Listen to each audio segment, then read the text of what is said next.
pada stres yang akut biasanya orangnya tahu. Tapi kalau stres yang kronis bisa dia tahu, bisa dia tidak. Kalau dia sendiri tidak tahu, biasanya orang sekelilingnya tahu. Karena nggak cuma fisik. Welcome to podcast. Ya, hari ini kita kedatangan tamu spesial. Sebenarnya masih orang dalam. Siapa lagi? Dokter Santi. Halo dok, gimana kabarnya dok? Halo Mbak Tri, kabarnya kalau orang podcast harus bilang luar biasa. Ya kan? Oke, Po, mumpung dokter Santi mampir ke podcast, ya kan? Gue mau ngomongin masalah mental health issue. Kan rame banget tuh ya kan? Di FYP TikTok gue itu muncul mulu. Ya kan? Terus di tongkrongan bahkan sampai ponakan gue yang umur berapa dia? SMP lah ya, punya SMP kelas 3, gue nggak tahu umurnya berapa. Itu juga sama teman-temannya tuh. Macam apa itu? Iya, itu harus dipertanyakan. Dia tuh sama teman-temannya udah ngebahas masalah mental health. Dikit-dikit, ya tante ini kan mental health aku gitu. Oke, fine gitu kan. Nah, kalau kayak gitu, sebelum kita lebih lanjut ya dok ya. Kemarin saya sempat baca-baca gitu kan. Nah, saya nemuin hasil riset, ini menarik nih. Saya baca aja ya, takut salah ya kan.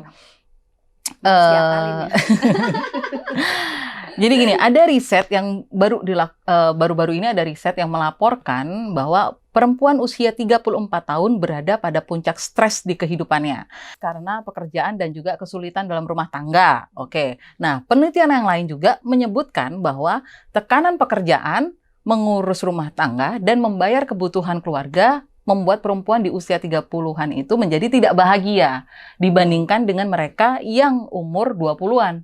Nambahin satu boleh nggak? Sebentar, nanti. Bukan. Apa?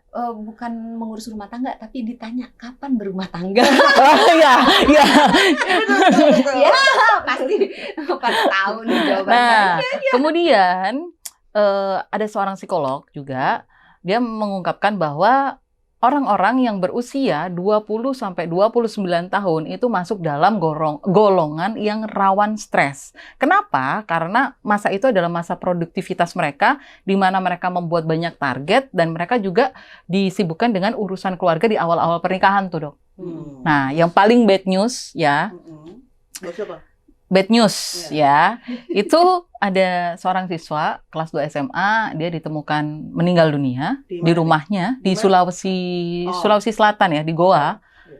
Itu diduga karena stres.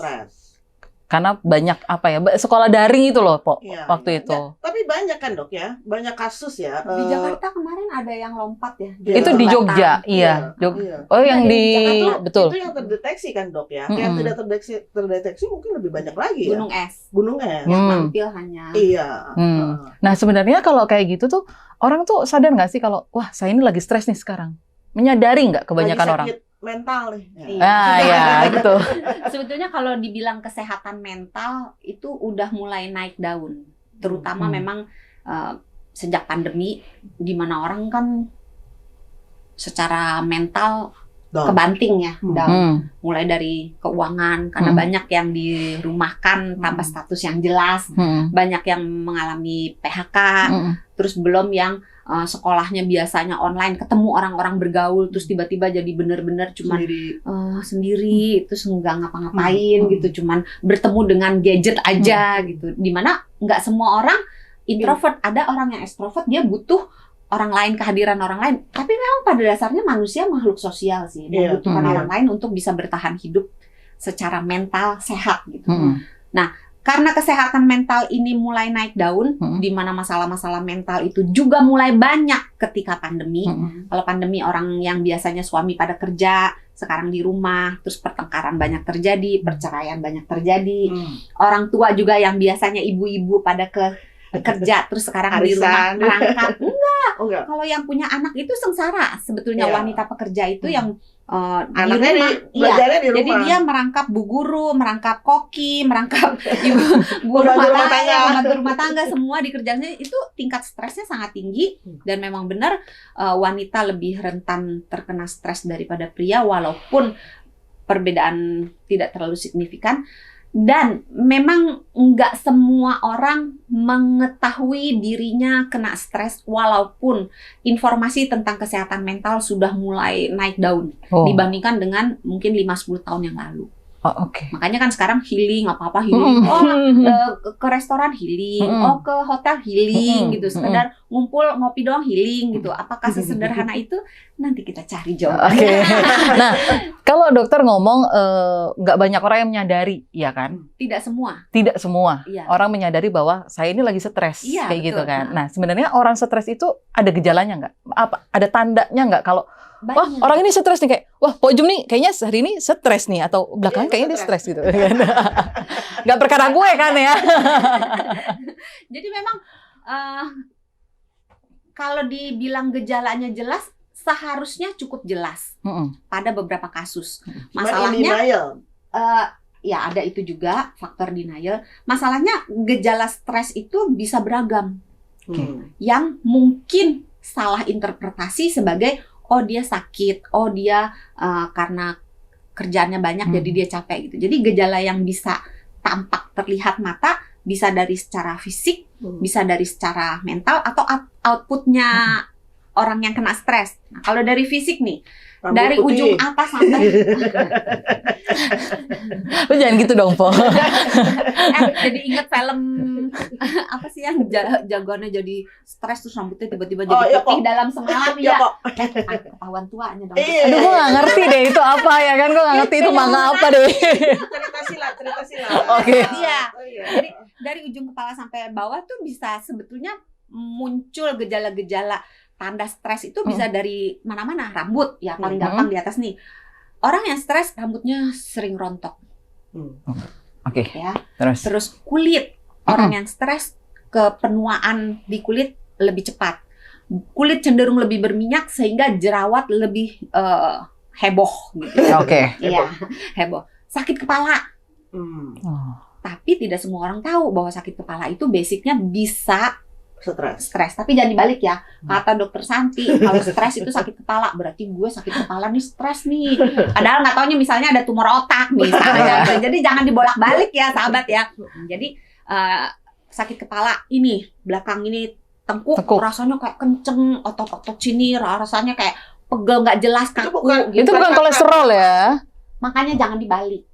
Jangan dibalik.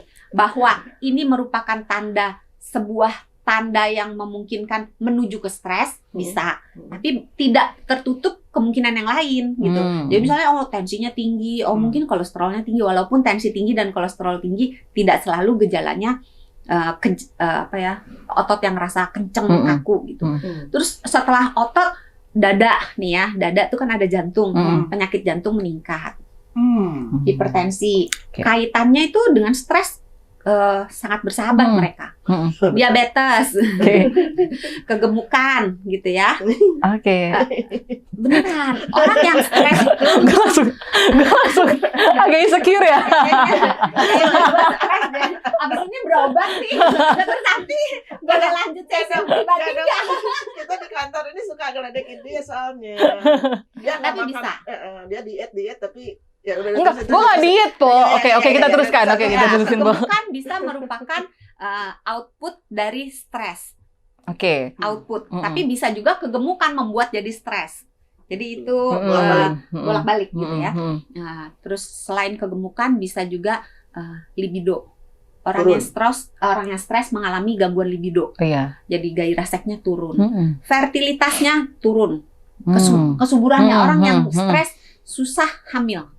Makanya ibu-ibu yang pasutri yang ingin punya anak, jangan stres. Makin stres, makin gak punya anak, makin susah. Dok, gitu. tapi kalau saya datang ke dokter ya misalnya ya, ini gitu kan, terus sarannya apa? Sarannya jangan stres. Nah itu makin stres, Dok.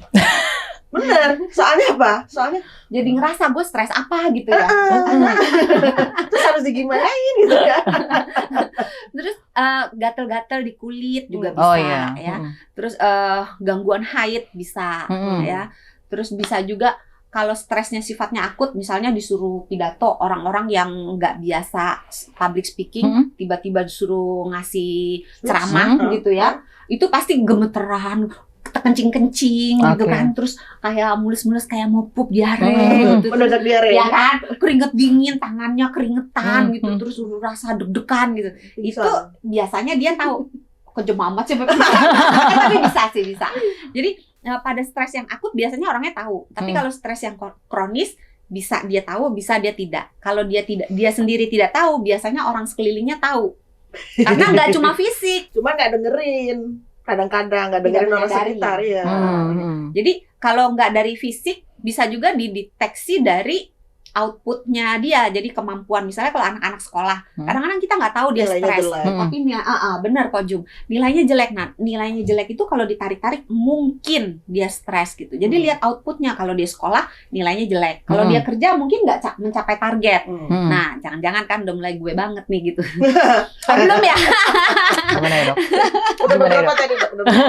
Kalau melirik ke atas itu sedang berpikir. Berpikir, Ah, betul, melirik ke kiri ke atas. betul. Jadi dia lagi mikir-mikir, iya nggak gue ya. Jadi lihat outputnya tidak mencapai target apapun. Terus lihat Tidur terus. iya itu Iya. termasuk gairah untuk melakukan sesuatu turun. Jadi nggak pengen ngapa-ngapain, nggak pengen nonton, nggak pengen sesuatu yang tadinya dia suka, dia jadi kehilangan kesukaannya dia. Tadi suka baca, suka jalan-jalan, dia jadi enggak. Nah, Terus Dok, itu menutup diri. diapain, Dok? Diapain enaknya ya? Misalnya ini belum ngomong kitanya ya, tapi kita melihat punya temen nih. Iya. Oh, Dok, kayaknya ini stres bener nih orang ya. Terus Hmm. diajakin, ditarik-tarik juga nggak mau gitu kan, takut lah, takut nanti ketularan COVID lah ya, karena kan kemarin kan masih nggak bisa kemana-mana ya. Yuk kita jalan gitu kan ke luar negeri kayak kemana, nggak mau gitu. Enaknya gimana kan, kita kan pengen apa ya? Ya karena makhluk sosial juga ya. Waduh, punya temen kok stres ya gitu kan. Pengen membantu tapi nggak tahu apa yang harus dilakukan. Betul, gitu. betul. Sebetulnya membantu orang yang stres itu susah-susah gampang. Karena stres sendiri itu derajatnya berbeda-beda. Dan respon, karena stres itu kan sebenarnya respon kita terhadap apa yang terjadi di luar. Responnya itu bisa psikologis, bisa fisiologis. Jadi secara fisik dan secara mental. Dan stresornya, apa yang menyebabkan kita stres itu bisa macam-macam. Yang mungkin katakan misalnya ada seekor anjing datang mendekat. Buat saya misalnya lucu, cute banget gitu kan. Tapi mungkin buat Mbak Tri atau buat Mbok Juk, ih gila dia mau gigit gue gitu kan. Itu sebuah stres gitu. Stres yang sangat ringan gitu. Jadi masalah tentang stres itu sendiri, stresornya beda-beda. Ada yang bisa ini, ada yang enggak. Nah, pendekatannya pun berbeda-beda. Karena orang ada yang suka sekedar ditemenin aja, dengerin dia ngomong aja, nggak perlu kasih solusi, asal kita sedia kuping gitu ya, sedia tisu. Padahal udah gatel pengen ngomong ya. Iya, sedia tisu. Dia nyanyi. Setelah dia nyanyi 2-3 jam, dia rasa enak, ya kan? Tapi ada yang membutuhkan solusi. Jadi dia nyanyi, terus kalau kita cuma diem doang, dia nggak ngerasa enak gitu. Jadi mungkin kita bisa bertanya nggak, kamu enaknya pengen dikasih solusi apa enggak gitu? Boleh bertanya, atau kalau kita mau nolong dia, asumsinya kita deket sama dia kan. Kita biasanya tahu jeroannya dia gitu. Tahu lah nih orang nih cuman sekedar pengen curhat doang, ngobrol doang, atau dia memang butuh solusi. Biasanya ya. Kalau perempuan itu cuma butuh didengarkan. Mereka tidak butuh solusi. Tapi kalau laki-laki, ini sekali lagi biasanya in my opinion ya. Kalau laki-laki biasanya kita harus berikan dia solusi. At least optionnya apa ini. Jadi supaya dia membuka wawasan dia. Tapi kalau perempuan nggak, cukup lu sedia kuping, dia asal udah nangis gitu, udah tisu setengah bok gitu, dia udah rasa enak. Dan jangan judgmental ya. Jangan, karena buat dia, mungkin buat kita, ya elah lu jerawat sebiji aja stresnya kayak gitu. Ya mungkin buat kita enggak. Tapi stresor itu sifatnya pribadi. Buat kita nggak bikin stres, buat dia itu tuh sudah masalah yang besar gitu. Sama kayak misalnya gini deh, karena podcast kita bicara duit ya. Kehilangan duit 5 juta. Kalau buat Sultan 5 juta ya kayak duit 5 perak jatuh. Tapi kalau buat misalnya tukang bajai, ya kayak 5 juta itu udah seluruh hidup dia.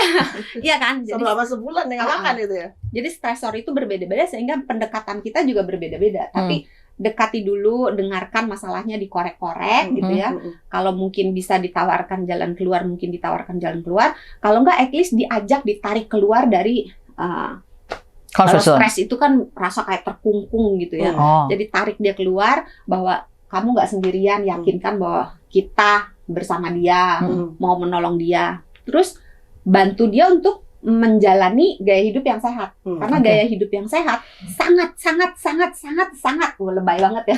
Membantu penyembuhan stres gitu. Jadi sekedar Olahraga. makan yang benar, olahraga, ada di luar rumah, kena sinar matahari 10 menit aja sehari, itu pengaruhnya sangat luar biasa terhadap stres.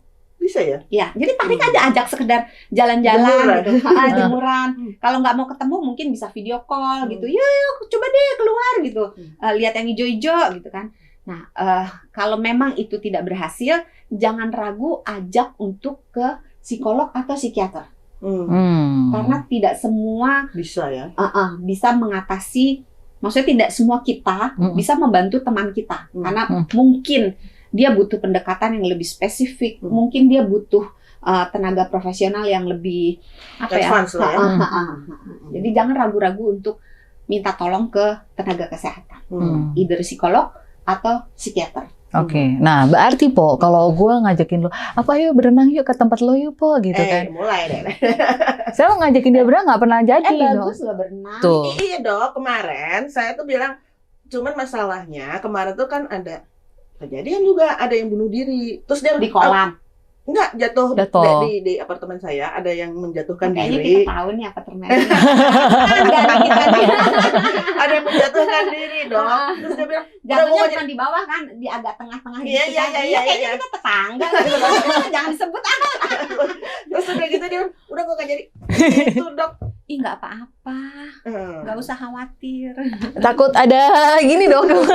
Yang ditakutkan itu yang fisik, karena bisa nodong, bisa nusuk. Oh gitu ya. Kalau makhluk-makhluk begitu Sip. ya. Jadi kapan kita jalan-jalan ya Po ya? Nah ini dok, healing. Nah, gimana Nah, tuh? tapi sebentar sebelum kita ngomongin healing. Nah, ini kan mumpung ngomongin stres ya. Nah, ini kayak jadi baru kemarin saya bikin kayak survei sederhana kali ya gitu kan di medsos saya. Saya ngelempar pertanyaan tuh ke teman-teman saya. Saya bilang, apa sih yang bikin kalian tuh stres? 99% jawabannya apa dok? Kalau gue nggak punya duit tapi gue pengennya banyak, gue stres. Kayaknya saya termasuk pihak yang itu. Gitu ya. Termasuk yang 99 gitu. Cuma mana? Dia nggak berani jawab. Nah, Jujur dia. hal ini jadi kayak saya langsung inget sama teman saya, relate banget sama teman saya ya. Dia itu emang saat ini lagi susah banget, masalah ekonominya tuh lagi susah banget lah, lagi nangis darah lah intinya kayak gitu ya kan. Mendadak setelah pandemi kemarin ya. Mendadak. Jadi dia orang yang sebenarnya sangat rapih dalam finansial keuangan dia setiap bulan gitu kan. Dia punya tabungan, punya dana darurat, punya lain-lain gitu kan. Ujuk-ujuk karena kita beda kota, waktu saya pulang ke Malang ya kan, dia juga pulang ke Malang gitu, saya ketemu kok jadi badannya segede ini gitu kan. Sebelumnya dia sekecil ini gitu. Nah, iya, dan ternyata ya kan dia mengaku bahwa tabungan gue habis, dana darurat gue habis. Ibu gue mendadak masuk rumah sakit karena kena serangan jantung.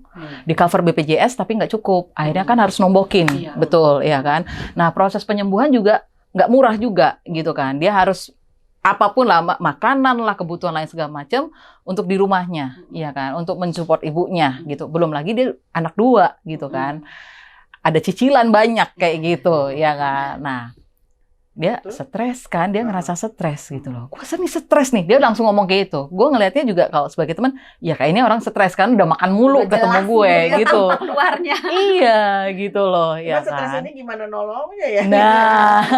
Nah, tapi selain itu ya. Kita udah tahu dia stres dan dia mengakui bahwa dirinya stres. It's good, ya kan dok? Ya. One step lah ya. Iya, seperti itu. Yang baik itu.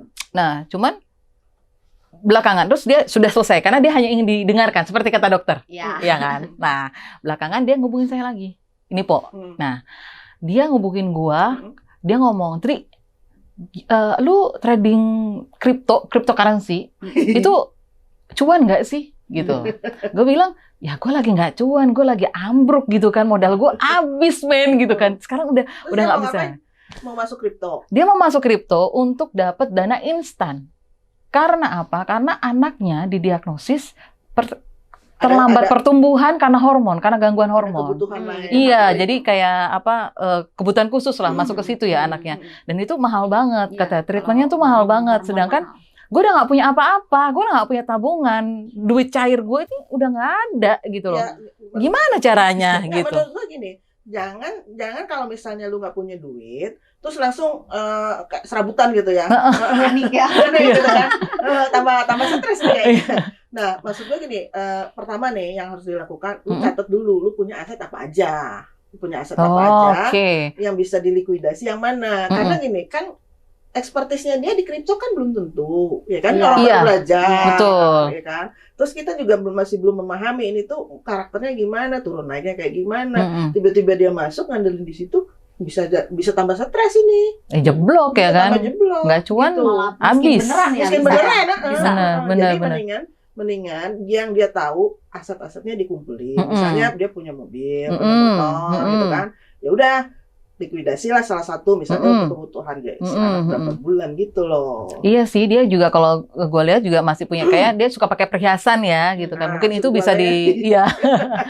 Cuman lagi-lagi ya kalau ngomongin masalah likuidasi dijual lah gitu kan. Mobil gitu atau motor, harganya kan pasti lebih tinggi mobil ya gitu kan. Mobil ya. Gitu. Karena kan tadi seperti dokter bilang biayanya gede banget. Kalau untuk treatment begituan ya kan, belum tentu cukup sih sejujurnya, Iya. karena itu kan berkelanjutan. Iya. Kalau mungkin sebulan dia cukup, terus the next besokannya gitu. Nah kita balik lagi nih, kalau mau likuidasi kayak gitu ya, jual mobil. Nah sekarang saya mikir lagi kalau saya menyarankan jual mobil gitu, itu mobil jadi alat transportasi utama teman saya nih untuk dari rumah dia ke kantor, every single day. Iya kerja. Di salah satu bank BUMN besar lah, gitu. Nah, mobilnya emang nggak nyicil, emang udah lunas, gitu kan. Cuman dia dan keluarganya, buat daily-nya, itu yang pertama. Yang kedua, hampir setiap akhir pekan dia dengan suaminya, dengan 2 anaknya, mereka itu suka jalan-jalan ke mall. Jalan-jalan ya, keliling, ya kan, makan-makan kayak gitu. Nah, kalau itu dijual kan berarti itu ada cost, ya kan. Harus sewa ojol berarti kan, nggak mungkin naik angkot ya kan, gitu. Nah, ini problem lagi dong atau gimana? Atau sebenarnya mungkin pertanyaannya gini, Dok. Emang kalau healing itu harus jalan-jalan gitu? Nah, baru aku mau ngomong gitu. Udah di keduluan gitu. Jadi kalau kita bilang healing itu ada healing yang buat kaum kismin, ada healing yang buat kaum sultan gitu. Kita tinggal milih, disesuaikan dengan kondisi dompet kita. Nah, kalau itu memang yang paling penting sebenarnya dong. Jadi kalau pendapatan kalau lebih besar daripada pengeluaran, ujung-ujungnya pasti benar ya. Soalnya udah nggak SD, udah lupa. Kalau kayak begitu, at the end dia tiap bulan pasti nombok terus. Jadi kalau menurut ini opini pribadi mungkin Pojum bisa bantu koreksi. Kalau memang kita mengalami kesulitan keuangan, maka pilihannya 3. 1, kok gue jadi ngomongin keuangan? It's okay kan. Ini akan naikin tipis pendapatan. Ya? Oke. Betul. Cari duit ya. Tapi jangan yang kita nggak ngerti. Iya. Misalnya apa? Misalnya bisnis online kayak atau lu bisa masak, lu mulai pagi lu masak, nitip di warteg atau gimana? Nggak tahu lah. Pokoknya be kreatif gitu kan. 1, nambah pendapatan, 2, ngurangin pengeluaran. 3, kombinasinya. Yang paling kesian sih 3 itu. Kerja keras, nyari duit, tapi nggak boleh buang duit gitu. Nah, kalau terlepas dari itu semua, kalau ditanya healing itu apakah bentuknya harus selalu pergi keluar rumah dan makan-makan, hangout gitu. Itu tidak selalu. Karena percaya atau tidak, bersihin rumah doang nih, healing. Itu bisa menyebabkan perasaan yang nyaman. Karena sudah rapi. Percaya atau tidak. Padahal kontrol. Gitu ya. Terus sekedar misalnya anaknya umur berapa nih? Anaknya balita dan batita kayaknya. Iya. Karena anak balita itu dikasih kresek aja, kantong kresek, dikasih gunting, dikasih lem gitu, kasih kertas karton, udah diem. Sepanjang kita kreatif. Dulu di rumah tuh banyak dus-dus obat gitu. Saya cuma susun-susun aja dus obatnya dibikin kayak bertingkat, kasih bola kertas yang kertas sudah nggak pakai, diremet-remet, diikat karet, ayo gelundungin. gitu, atau rolling. rolling terus yang pecah yang jatuh berapa gitu, atau kasih kaleng biskuit lempar, ayo makin jauh makin poinnya gede gitu, sekedar gitu aja anak-anak udah happy loh. Sebenarnya dok kalau kayak gitu lebih ke activity ya. Sebenarnya healing itu bisa secara itu tadi aktivitas, atau malah kita ngisi 5 panca indera. Jadi melihat, kita lihat yang enak-enak, gitu. Misalnya kita nonton film, komedi gitu ya. Karena kalau kita tertawa, ada namanya terapi tertawa. Kalau kita ketawa, hormon endorfin naik, diproduksi banyak. Endorfin itu menyebabkan kita rasa bahagia, rasa melepaskan kita dari stres. Makanya ada terapi tertawa yang nggak ada apa-apa, suruh ketawa doang, hahaha gitu. Emang kayak orang gila, tapi itu ngerangsang endorfin keluar. Setelah terapi tertawa itu orang jadi jauh lebih baik gitu. Mata, terus denger, telinga, dengarlah sesuatu musik yang calming gitu ya, yang favoritnya, jangan yang bikin tense, yang stres, jangan musik yang bikin stres.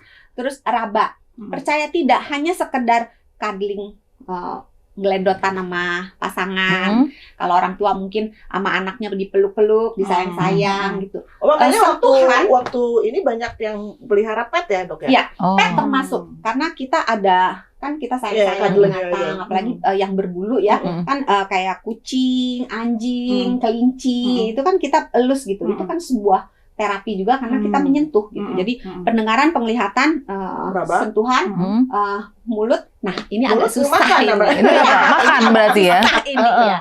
Karena makanan yang tinggi gula, bukan tinggi kalori, tinggi gula dan karbohidrat yang sederhana. Bikin happy, bikin adiksi, benar. Tetapi dia sifatnya spike, jadi bikin enak, tapi dia akan turun lagi. Makan mungkin drop. Bahkan mungkin drop. Iya, jadi makin drop. Jadi emosi dia malah lebih nggak stabil, jadi gitu. volatile. Jadi lebih baik kalau mau pilih karbohidrat, pilih yang kompleks, yang lama dicernanya. Kalau misalnya nggak suka, ketika makan karbohidrat yang sederhana, tambah sesuatu yang ada seratnya, karena serat memperlambat dalam tanda kutip. Yang kompleks itu apa dok? Yang kompleks. Ubi, nasi merah, roti gandum, itu termasuk yang kompleks. Kalau yang nasi putih lah ya. Kalau nasi putih termasuk yang sebenarnya dibilang simpel banget, enggak simpel menuju kompleks lah. Tapi kalau yang benar-benar simpel itu tepung, gula, madu, sirup, permen, itu benar-benar simpel. Tapi kalau stres saya kayaknya nggak mau. Tapi kan nggak enak ya stres makan ubi. Ya bener aja gitu kan. Pengennya makan apa? Makanya disadari. Oh gitu. Disadari bahwa gue lagi stres. Tadi dokter bilang itu memang happy, tapi sejenak gitu. Dan addicted. Sejenak. Ntar makin masalah lagi ya. Iya benar. Iya. Oke. Tadi udah apa ya? Udah. Sampai mulut terakhir. Sampai mulut, benar. Berarti kalau kayak gitu healing saya bisa menyarankan dong healing tiap minggu, ya kan? Healing tiap minggu, udahlah, lo di rumah aja. Bersihin rumah ya. Kadang-kadang ngajak anak main ya, lu cuma modal bola kaki doang, itu tuh udah happy-nya bukan main. Bola kaki sama misalnya bangku deh 2 bikin gawang gitu, pura-pura jadi gawang gitu. Mereka udah happy, anak-anak tuh happy banget. Atau spray ditaruh di bangku kasih sesuatu yang tinggi, bikin tenda-tendaan, nggak usah modal, bener deh. Dan mungkin anak-anak itu lebih happy ketika beraktivitas di dalam rumah yang daripada kosnya nol daripada ke mall. Kenapa? Kalau ke mall emaknya sibuk selfie. Ntar dulu, jangan makan dulu, foto dulu. Ntar giliran udah makan emaknya asik gitu kan, misalnya. Belum ngantri di tempat makan. Belum tentu anak menikmati. Kita berpikir kita membawa mereka untuk menikmati masa kecilnya, tapi buat mereka mungkin larian itu karena anak saya udah dewasa walaupun tampangnya masih ABG gitu ya. Anak saya udah kuliah, jadi dua-duanya pernah mengatakan kepada saya bahwa mereka berbahagia, sombongnya saya, mereka berbahagia dengan masa kecilnya karena penuh dengan mainan yang jorok, sekedar hujan-hujanan. Bayangin dokter, hujan-hujanan bikin happy dok. Ya, bayanginnya enggak deh, kalau gue bisa pilek, enggak cocok. Zaman anak kota. Kalau di kampung tuh kalau hujan semua keluar, kalau belum menggigil, belum beku nggak pulang. Aduh, saya bisa dibawain sapu sama ibu saya ya kan. Nah, itu justru saya enggak liberal banget. Ngomongin lu pulang. Jadi nggak perlu, healing itu nggak selalu membutuhkan biaya. Bisa dilakukan dengan kreativitas. Berarti iya. solusinya banyak gitu kan? Banyak Nah, sebenarnya. itulah perannya Mbak Tri untuk membuka wawasan bahwa lu healing tuh nggak cuma lu makan di mall atau misalnya Ngabisin duit lah pokoknya. ngabisin duit, atau misalnya beli daging gitu, beli tepung, beli apa, kita bikin bener, kari masak sendiri misalnya, ya. gitu. Masak sendiri Anak-anak juga. tuh suka loh masak. Sekedar betul. cuman motong-motong aja mereka suka. Atau bikin bakar-bakaran. Iya. gitu ya. Dan itu cost-nya tentu jauh Jauh lebih lebih rendah murah. daripada makan di mall. Oke. Belum lagi parkirnya kan. Iya betul. Nah, parkir tuh nggak murah loh. Enggak murah. Ini di Jakarta. Menarik. Ini kayaknya gue bisa kasih solusi Banyak lah ya. solusinya, Cuman iya. sebentar, kalau itu kan bisa solusi yang bisa dia terapkan untuk langsung gitu kan. Cuman kalau tadi ngomongin lagi masalah harus daftar aset, itu memang bisa dilakukan hari ini. Cuman kalau untuk melikuidasi itu kan pertimbangannya banyak ya, Pok ya. Banyak. Mungkin 1 minggu atau 1 bulan mungkin ya kan. Nah, yang paling bisa juga dilakukan sama teman gue untuk mulai hari ini deh apa gitu loh, untuk bisa mengatasi ini gitu loh. Sebenarnya jangan dok, ini banyak solusinya. Enggak. Soalnya kemarin itu tuh banyak juga yang stres pinjol dok. Kan kemarin Minjem duit di bank. iya benar kalau Jadi bank kalau benar. misalnya menggadaikan dalam tanda kutip surat tanahnya kan dia dapat duit dari bank, itu kan Iya, hubungannya nggak atau surat mobil juga bisa. Cuma Iya. masalahnya cicilannya udah banyak. itu itu Iya kan? bagus nggak maksudnya langkah itu diambil untuk mendapatkan uang cash yang cepat kilat. Jadi gue nggak apa-apa sih ya dok ya. penasaran. Enggak, karena gini, yang pasti yang harus dilakukan itu beneran lu harus nyatet dulu aset. Jadi jangan melakukan tindakan apapun, karena itu kita nggak tahu nih posisinya di mana gitu. Kalau kita melakukan langsung ambil gitu, pinjam ini, tahu-tahu ya itu cicilannya banyak, nanti setiap bulan nombok, pendapatan nggak nutup kayak gitu. Jadi memang lu harus bikin keuangannya, lu catat asetnya apa, pengeluarannya berapa tiap bulan, pendapatannya berapa tiap bulan, kan kelihatan tuh. Nah, lu akan bisa menentukan, oke, bisa nih gue pinjam lagi gitu untuk misalnya ke depan nih anaknya gitu. Kalau itu neken pengeluaran bagaimana? Neken pengeluaran yang mana? Ya itu tadi dokter bilang. Itu kan berarti katakan ada pos-pos yang katakan misalnya biasa ngopi ke Starbucks, sekarang jadi enggak. Berarti kan dalam tanda kutip turun pangkat kan. Kalau buat dewasa kan oke, kalau buat anak-anak kok jadi gue yang tapi kan memang ia harus begitu dia melihat pendapatan dan pengeluarannya lebih besar pasak daripada tiang tadi, ya kan dia harus mau nggak mau, mau gimana gitu, lu mau ngutang terus gitu kan, ya lu galiin lubang tutup lubang, gali lubang tutup lubang gitu. Berarti emang yang ada yang pasti itu kalau dilakukan tambah stres. Pasti itu. Bener nggak, Dok? Bener. Berarti emang harus nurunin gengsi. Restrukturisasi. Bener ya? Betul. Nurunin gengsi. Restrukturisasi. Nanti yang dokter tadi bilang nggak minum di Starbucks tiap hari, atau di mall mungkin bikin dikurangi. sendiri. Iya, benar. Atau masak-masak makanan dan masak di rumah tiap weekend, misalnya nggak usah ke mall tapi masak aja di rumah. Gitu. Atau belajar puasa. Senin Kemis. Ya. Puasa by the way sehat loh.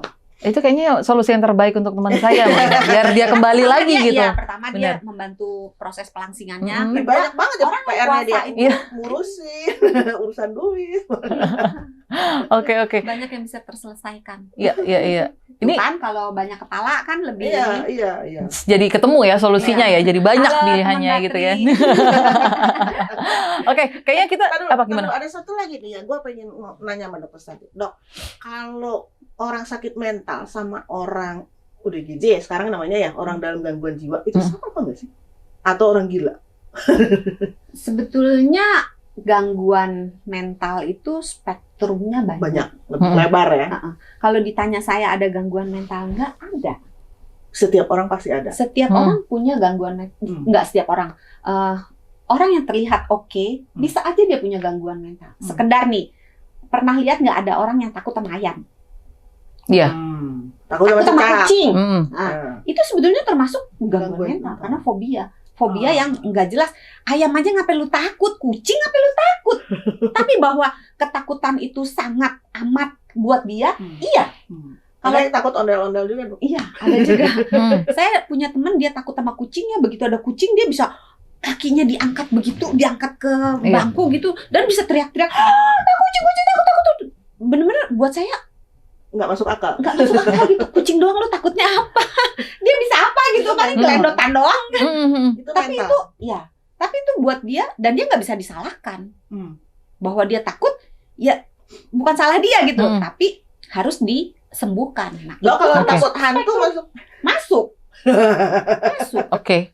Karena ketakutan yang tergantung sih. Kalau takutnya ya misalnya udah benar-benar malam Jumat Kliwon misalnya di Terus kuburan langsung di gitu. kuburan ya. Iya, terus ada yang nyolek-nyolek nggak kelihatan ya, itu ya wajar dia takut. Tapi kalau misalnya kita ada di tempat yang kayak gini, terus dia ngerasa takut. Saya pernah punya pasien kayak gitu. Lagi konsultasi sama saya.